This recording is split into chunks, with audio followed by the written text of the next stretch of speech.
दिल्ली में अब सांसें लेना मुश्किल हो गया है। तो क्या वाकई इस वक्त हम मेडिकल इमरजेंसी वार्ड में हैं?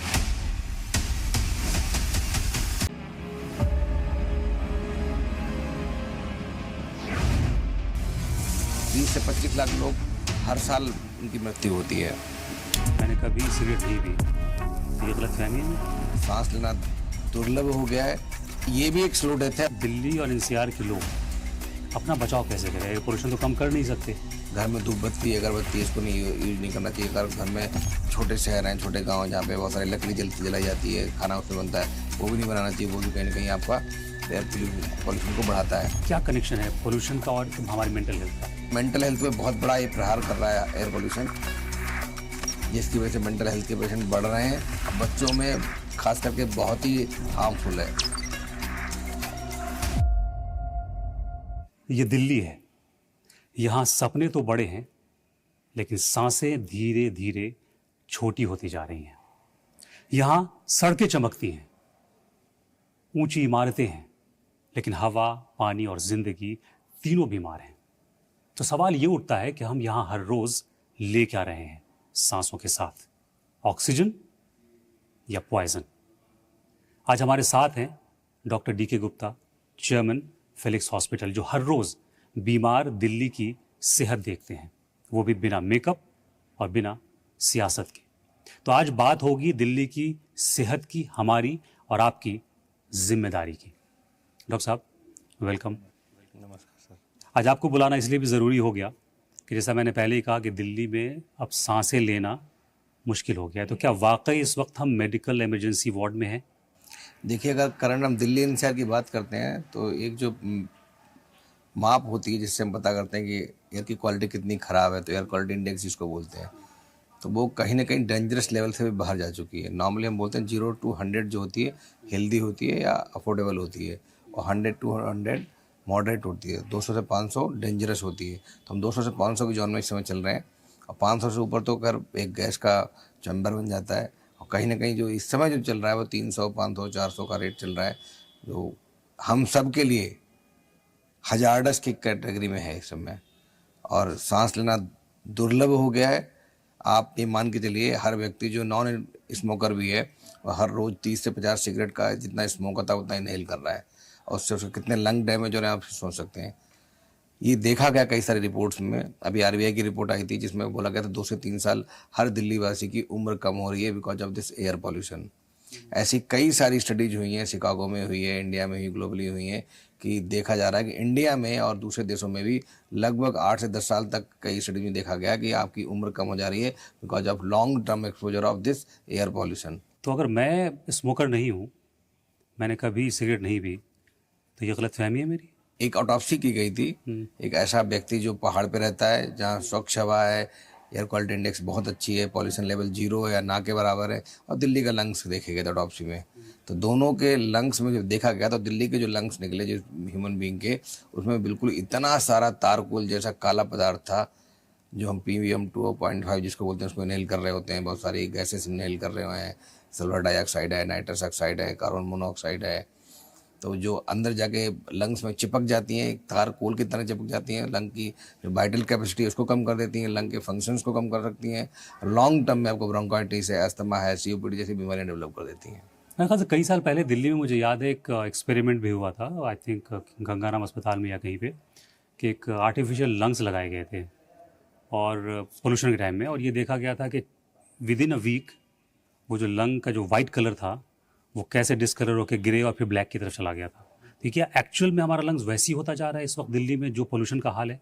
बिल्कुल, मैंने बोला ना ऑटोप्सी में देखा गया है, मतलब मरने के बाद जिसको पोस्टमार्टम कहते हैं, तो लंग्स एक जो व्यक्ति जो ह्यूमन बीइंग जिसकी डेथ दिल्ली NCR में हो रही है, दूसरे जो ऐसे एरिया जहाँ पे पोल्यूशन नहीं है, पहाड़ है जैसे, तो दोनों के लंग्स में बहुत डिफरेंस देखा गया। तो इतना कि तारकोल जैसा निकलता है उसमें कि बिल्कुल ब्लैकिश होंगे, डार्क कलर्ड होंगे, बहुत सारे सीक्रेशंस होंगे उसमें, बहुत सारे हार्मफुल पदार्थ होंगे, बहुत सारे PM 2.5 जैसे हजार्डस पार्टिकल्स होंगे, जो निकल के आपको ब्लड वेसल के अंदर, बॉडी के अंदर भी जा रहे हैं। खाली लंग्स नहीं, ये जो एयर पॉल्यूशन है आपकी पूरी बॉडी को कहीं ना कहीं डैमेज कर रहा है, हर अंग हर कोशिका को डैमेज कर रहा है। उसका रीजन बीइंग PM 2.5 को जो हम इनहेल करते हैं, बहुत छोटे पार्टिकल्स होते हैं, वो अंदर लंग्स में जाते हैं, लंग्स के भी फिल्टर हो जाते हैं, वो ब्लड वेसल्स में चले जाते हैं, और ब्लड वेसल्स में जब जाते हैं तो जिस जिस एरिया में जाएंगे वहाँ पे इन्फ्लेमेशन करेंगे, वहाँ पे रिएक्शन करते हैं, वहाँ पे ऑक्सीडेटिव स्ट्रेस देते हैं, और इन्फ्लेमेशन की वजह से जो आपकी धमनियाँ जो आर्टरीज हैं वो सुकड़ी हो जाएंगी, उनमें प्लेग बनने लगेगा, तो हार्ट अटैक होगा, स्ट्रोक होगा, किडनी डैमेज होगी, लीवर डैमेज होगा, हर चीज़ डैमेज हो रही है इससे लॉन्ग टर्म में। तो अभी क्या करें, पॉल्यूशन बहुत है,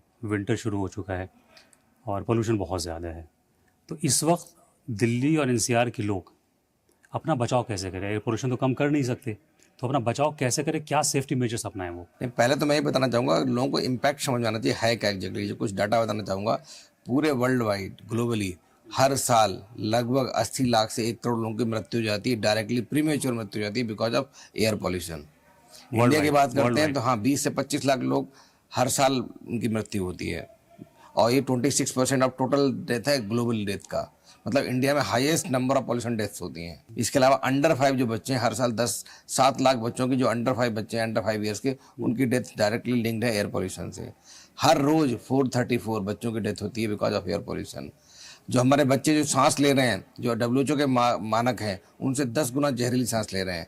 PM 2.5 का लेवल जो इंडिया में है वो कहीं ना कहीं कई गुना ज़्यादा है जो WHO के नॉर्म्स हैं। तो ये जो इतने हजारडस चीज़ें हैं, अगर जब हम समझेंगे तभी हम सोचेंगे कि हमें सही में प्रिकॉशंस लेने चाहिए, बिकॉज ये दिख रहा होगा, ये डाटा नहीं है, ये कहीं ना कहीं किसी की ज़िंदगी से जुड़ा हुआ है। हर चीज़ ज़िंदगी से जुड़ी हुई, जिसके घर में डेथ होती है, सीरियस बच्चे भर्ती होते हैं, ICU में जाते हैं, ऑक्सीजन लेते हैं, नेबुलाइजेशन लेते हैं, उनसे पूछिए कि उनके दिल पे क्या बीत रही होती है।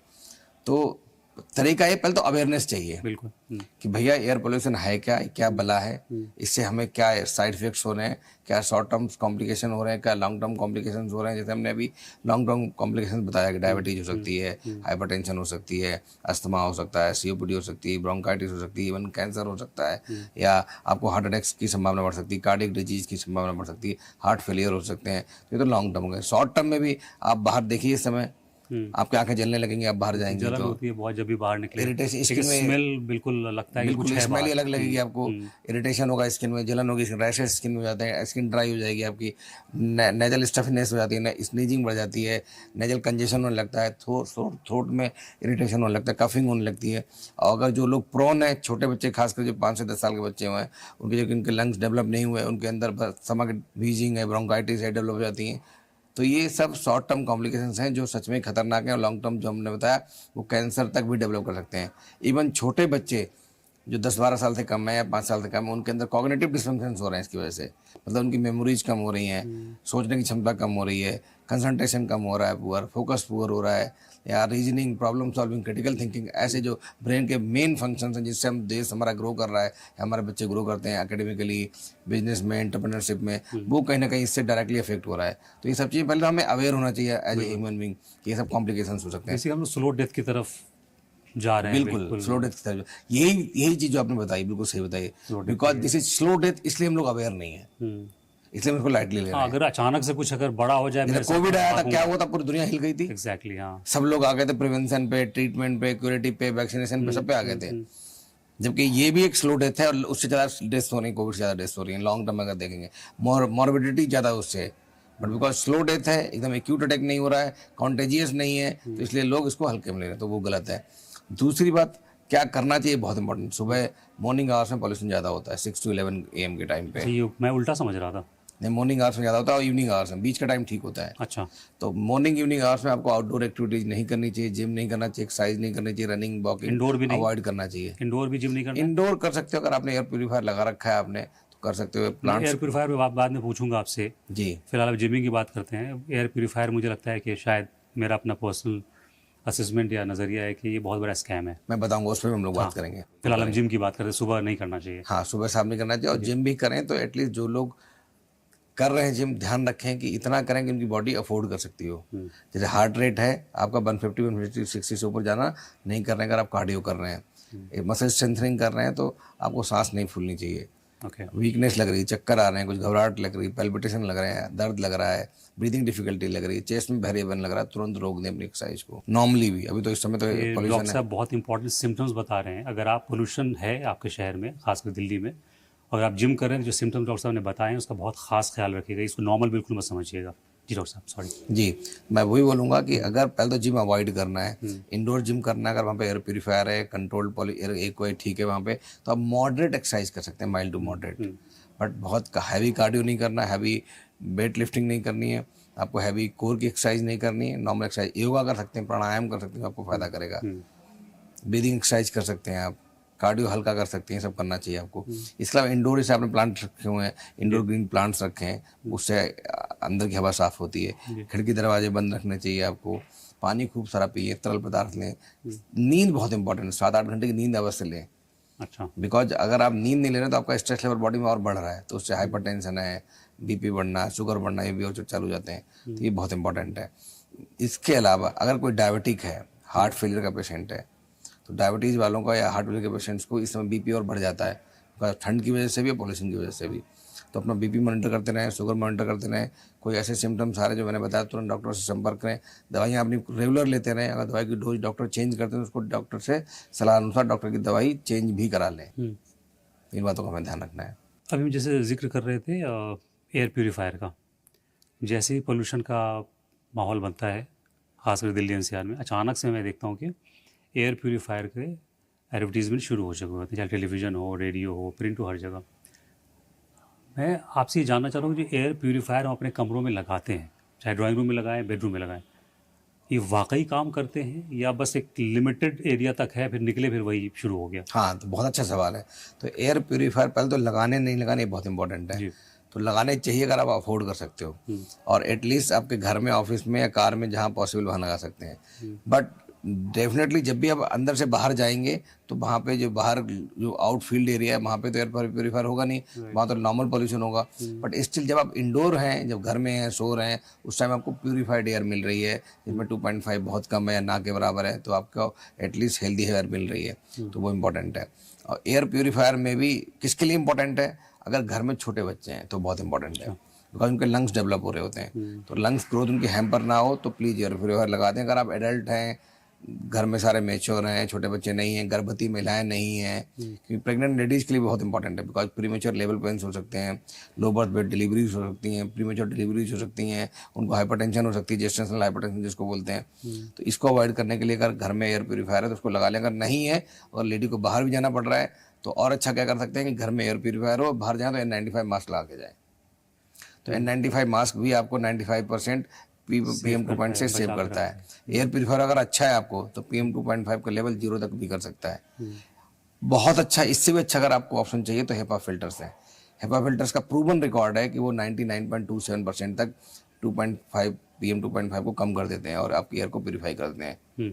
तो इसमें नुकसान कुछ नहीं है, लगा सकते हैं, बट अच्छी कंपनी का हो, ब्रांडेड हो, आप उसकी क्वालिटी स्टैंडर्ड्स को चेक करके तब लगाएं। और उसकी हर साल सर्विस करानी होती है, उसका फिल्टर चेंज कराना होता है, उसको चेंज कराना चाहिए। जैसे घर में अलग अलग एज ग्रुप के लोग होते हैं, आपने बच्चों के बारे में बताया कि उनको सब ज़्यादा खतरा है, जो प्रेग्नेंट वीमेन है उनको खतरा है, एल्डरली जो लोग हैं फैमिली में उनको किस तरह का ध्यान रखना चाहिए? तो जैसे डायबिटीज़ के लोग हैं, हाइपरटेंशन, हाई ब्लड प्रेशर के हैं, कार्डिक प्रॉब्लम के, किडनी के पेशेंट हैं, CKD के पेशेंट हैं, डायलिसिस के पेशेंट्स हैं, जिनकी इम्यूनिटी कम है बच्चों के, जिनकी उम्र 70 साल से ज़्यादा है। तो इस सर्दियों में वैसे भी हमारी जो आर्टरीज हैं वो सिकुड़ जाती हैं थोड़ी सी, तो ब्लड प्रेशर बढ़ जाता है। तो उनकी दवाइयाँ चल रही, दवाइयाँ टाइम पे लें, अपना नींद अच्छे से लें। कोई वार्निंग सिम्टम्स आ रहे हैं, चेस्ट पेन हो रहा है, हैवीनेस हो रही है, ब्रीदिंग डिफिकल्टी हो रही है, सांस में तकलीफ हो रही है, या बहुत वीकनेस हो रही है, सेचुरेशन फॉल हो रहा है, या डिस्कलेशन हो रहा है ब्लूइश कुछ हाथ पैरों में, उंगलियों में, होंठ पे, तो ऐसे सिम्टम्स हैं, अलार्मिंग सिम्टम्स हैं, इसमें तुरंत आपको डॉक्टर को रिपोर्ट करना है। घर के अंदर और किसी चीज़ क्या ध्यान रखना है कि धूप बत्ती है, अगरबत्ती है, ये सब टैल्कम पाउडर ये सब ना यूज़ करें। ये भी कहीं ना कहीं एयर पोल्यूशन को बढ़ाते हैं, या आपके जो लंग्स हैं वो किसी के सेंसिटिव लंग हैं तो उनकी धमनियों को कॉन्स्ट्रिक्ट करते हैं, तो चांसेस ऑफ COPD के, एग्जैजरेशन के और अस्थमा के बढ़ जाते हैं। तो अगर हम हमारे साथ अगर मजबूरी है कि हमको हर रोज़ घर से निकलना है और जाहिर से घर में आपने जो लोग अफोर्ड नहीं कर सकते एयर प्यूरीफायर वगैरह, तो वो घर में और क्या कर सकते हैं? अगर एयर प्यूरीफायर आप अफोर्ड नहीं कर सकते हैं तो उनको और क्या प्रिकॉशंस लेने चाहिए? तो मैंने बताया ना, एक तो मॉर्निंग इवनिंग आवर्स में आउटडोर एक्टिविटीज़ नहीं करनी चाहिए, बच्चों को फिजिकल एक्टिविटी से अवॉइड करना चाहिए, स्कूल्स को ऑनलाइन कर देना चाहिए। अगर पॉसिबल है तो वर्क फ्रॉम होम बहुत सारी कंपनियां कर रही हैं, वो करना चाहिए। घर के दरवाजे खिड़कियों में जाली लगा देनी चाहिए, पतली वाली, उनको बंद रखना चाहिए, जो सदर बाहर का पॉल्यूशन अंदर ना आए। एयर प्योरीफायर अफोर्ड कर सकते हैं तो लगा लेना चाहिए, नहीं लगा सकते हैं तो बहुत सारे आजकल प्लांट अच्छे आ रहे हैं, ग्रीन लीफी प्लांट्स होते हैं, उनको लगाना चाहिए, वो आपकी एयर को प्योरीफाई करते हैं। घर में धूप बत्ती अगरबत्ती इसको नहीं यूज नहीं करना चाहिए। अगर घर में कुछ छोटे शहर हैं, छोटे गांव हैं जहाँ पे बहुत सारी लकड़ी जलाई जाती है, खाना उसमें बनता है, वो भी नहीं बनाना चाहिए, वो भी कहीं ना कहीं आपका एयर पॉल्यूशन को बढ़ाता है। तो ये सब चीज़ें करेंगे और साथ में नींद अच्छे से लेनी, पानी खूब सारा पीना है, ग्रीन लीफी वेजिटेबल्स खानी है, सीजनल फ्रूट्स खाने हैं, ऑक्सीडेटिव स्टेट्स कम करने के लिए एंटीऑक्सीडेंट्स लेते हैं, विटामिन ई ऐसे फल खाने जिनमें एंटीऑक्सीडेंट ज़्यादा होते हैं, जैसे कीवी है, संतरा है, सिट्रस फ्रूट्स हैं, जिनमें बहुत सारे ऑक्सीडेंट्स होते हैं, वो लेने हैं आपको, वो आपको हेल्दी रखेंगे। अच्छा, एक सवाल मेरे जहन में आ रहा है कि अब तक हम लोग ये सुनते आ रहे थे कि जो एक्सटर्नल चीज़ें होती हैं उसका इफेक्ट हमारे फिजिकल हेल्थ पे तो पड़ता है।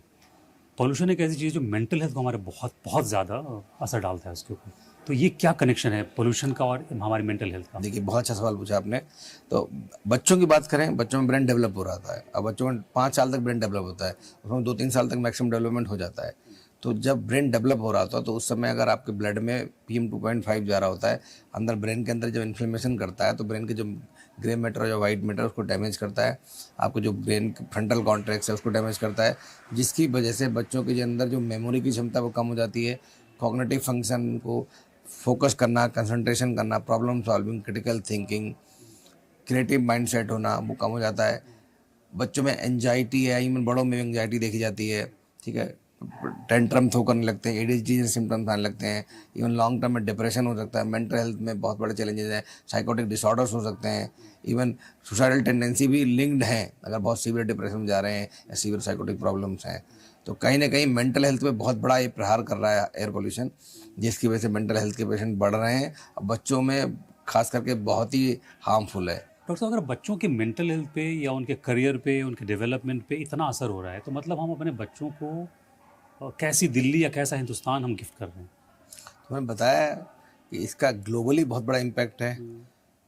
ग्लोबली 90% से ज़्यादा बच्चे पुअर क्वालिटी के एयर को इनहेल कर रहे होते हैं। इंडिया में 95% से ज़्यादा ऐसा है। इंडिया में हर रोज़ 434 बच्चों की डेथ हो जाती है बिकॉज ऑफ एयर पोल्यूशन। हर साल 7 लोगों की मृत्यु होती है बिकॉज ऑफ एयर पोल्यूशन। तो कहीं ना कहीं डाटा ही चौंकाने वाला है। प्लस जो हम देखते हैं कि हमारे बच्चे बहुत बार होता है अच्छा परफॉर्म नहीं कर रहे होते हैं, अच्छी उनकी एनर्जी नहीं होती है, मेंटल हेल्थ अच्छी नहीं होती है, मोटापा बढ़ रहा है बच्चों में, डायबिटीज बच्चों में दिख रही है आजकल, बच्चों में हाइपरटेंशन दिख रही है आजकल, बहुत कॉमन हो गया एडोलेसेंट बच्चों में। मेंटल हेल्थ में चाहे एंजाइटी है, डिप्रेशन है, टेंट्रम थ्रो करना, ADHD है, ऑटिस्टिक डिसऑर्डर्स हैं, साइकोटिक डिसऑर्डर्स हैं, बाइपोलर डिसऑर्डर्स हैं, बहुत कॉमन हो गए हैं। तो ये सब कहीं ना कहीं, मतलब मैं ये नहीं कहता हूँ कि सिर्फ पॉल्यूशन जिम्मेदार है, बट पॉल्यूशन एक बहुत हद तक जिम्मेदार है। तो इसलिए हमें चाहिए कि अपने बच्चों को अगर सही में स्वच्छ हवा देनी है तो हम सबको कहीं ना कहीं एक अच्छा बड़ा मुहिम चालू करनी पड़ेगी, जिसमें आप सबका रोल रहेगा। और सरकार नहीं, सरकार के अलावा हर जनमानस का रोल चाहिए, हर लोग अपना कर्तव्य निभाएं, अपनी रिस्पॉन्सिबिलिटी लेकिन निभाएं। सरकार इसमें बहुत कुछ अगर देखा जाए, हम हमेशा जब भी कोई इस तरह का सोशल इशू होता है, एनवायरमेंटल इशू होता है, तो हम सरकार के ऊपर बहुत आसानी से इल्ज़ाम लगा देते हैं। मगर आप खुद सोचिए कि हम अपने घरों में क्या कर रहे हैं। हम कंक्रीट के जंगल में रह रहे हैं, हम पेड़ काट रहे हैं, नए पेड़ लगा नहीं रहे हैं, 24 घंटे AC में बैठे रहते हैं। तो एक्चुअली ये हमारे अंदर से ये शुरू होनी चाहिए मुहिम कि भाई हमें अच्छी सांस चाहिए, फ्रेश एयर चाहिए। जब तक हम कोशिश नहीं करें, सरकार भी हमारे लिए कुछ नहीं करेगी। हम सरकार से जो मांगेंगे सरकार तो हमें वही देगी, जो नहीं मांगेंगे वो सरकार हमें देगी नहीं। अभी आप जिक्र कर रहे थे बच्चों में ओबेसिटी, तो ये कैसे ओबेसिटी से इंटरलिंक्ड है पोल्यूशन? हाँ, जब एयर पोल्यूशन होता है, ठीक है, तो बच्चों के अंदर बहुत सारे मेंटल डिसऑर्डर्स होते हैं, डिप्रेशन है, लोग ओवर ईटिंग करते हैं, एंजाइटी में भी ओवर ईटिंग करते हैं। जब जो PM 2.5 अंदर जाता है, इसके ब्लड में जाता है, तो ब्लड वेसल को डैमेज करता है, तो ओबेसिटी, डायबिटिक के चांसेस बढ़ जाते हैं, ब्लड शुगर हाई रहती है, तो वो ओबेसिटी में कंट्रीब्यूट करती है। लीवर डैमेज होता है, फैटी लीवर बन सकता है, ग्रेड 1 ग्रेड 2, वो डैमेज करता है, वो ओबेसिटी में डेवलप हो सकता है। बच्चे इंडोर रहते हैं, फिजिकल एक्टिविटीज़ कम हो जाती हैं बच्चों की बहुत सारी, तो आप कैलोरी एक्टिविटीज़ बर्न नहीं करते हैं बच्चे, तब उसकी वजह से जो बड़ा मोटापा को बढ़ावा देते हैं। मल्टीपल फैक्टर हैं, जब डायरेक्टली तो नहीं बट इनडायरेक्टली एयर पोल्यूशन मोटापे को, डायबिटीज़ को, हाई ब्लड प्रेशर को, मेंटल हेल्थ को कहीं ना कहीं इम्पैक्ट कर रहा है और कहीं ना कहीं कंट्रीब्यूट भी कर रहा है। अभी अब बच्चों का हम जिक्र कर रहे हैं, ओबेसिटी की बात कर रहे हैं। अभी एक बड़ा ही दर्दनाक वाक़या हुआ है अमरोहा में। 16 साल की बच्ची जंक फूड की आदी थी, चाउमीन, मोमोज़, ये सारी चीज़ें वो खाती थी। सडनली उसकी जो इंटेस्टाइन में शायद होल्स हुए और फिर वो उसकी डेथ भी हो गई।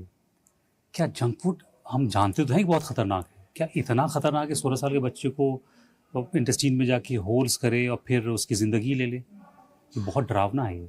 जंक फूड ये तो रेयरेस्ट ऑफ कॉम्प्लिकेशन था। ऐसा नहीं कहूँगा कि मैं जो जंक फूड खा रहा है सबको ऐसा हो जाएगा, बट डेफिनेटली जंक फूड बहुत खतरनाक है। 50% जो इंडिया में पैकेज्ड फूड मिल रहे हैं, either they are junk food और हाईली अल्ट्रा प्रोसेस्ड फूड होते हैं, जो जाके बॉडी में जब जाते हैं तो आपकी ब्लड शुगर स्पाइक्स को बढ़ाते हैं, बिकॉज उनके अंदर कैलोरीज बहुत सारी होती हैं, फाइबर्स नहीं होते हैं, फैट होता है, ना प्रोटीन होती है, ना न्यूट्रिएंट्स होते हैं, ना माइक्रो न्यूट्रिएंट्स होते हैं, ना विटामिन्स होते हैं, ना जिंक है, कैल्शियम है, मैग्नीशियम है, कुछ नहीं होता है। तो डायरेक्टली सिर्फ आपकी कैलोरी बढ़ाते हैं जाके बॉडी में, और आपको मोटापा बढ़ाते हैं, आपके जो गैस्ट्राइटिस करते हैं, फैटी लिवर करते हैं, किडनी डैमेज करते हैं, इवन इंसुलिन की जो रेसिस्टेंस है उसको बढ़ा देते हैं, जिसकी वजह से इस समय एडोलेसेंट में इंडिया नंबर 1 पे ओबेसिटी में भी और डायबिटीज में भी, वर्ल्ड कैपिटल बोलते हैं इसको हम आजकल। तो कहीं ना कहीं आपकी बच्चों को जो मोटापा में, हाइपरटेंशन में, डायबिटीज़ में, मेंटल प्रॉब्लम्स में जंक फूड का बहुत बड़ा रोल हो गया है। और एक चीज़ बता रहा हूँ, जो एक स्टडी हुई है इंडिया में, देखा गया 90% से ज़्यादा बच्चे जंक फूड का सेवन करते हैं, और मैक्सिमम रोज़ करते हैं, मैक्सिमम। हम लोग कहते थे ना कि जंक फूड जो है चीटिंग डे बना लेते हैं, एक दिन चीट डे एक दिन कर लेते हैं, वंस इन अ वाइल कर लेते हैं, हमारे टाइम पे ऐसा होता था, बट ऐसा नहीं है। इवन जंक फूड के अलावा एक चीज़ और इंपॉर्टेंट है, शुगरी ड्रिंक्स बहुत इंपॉर्टेंट है।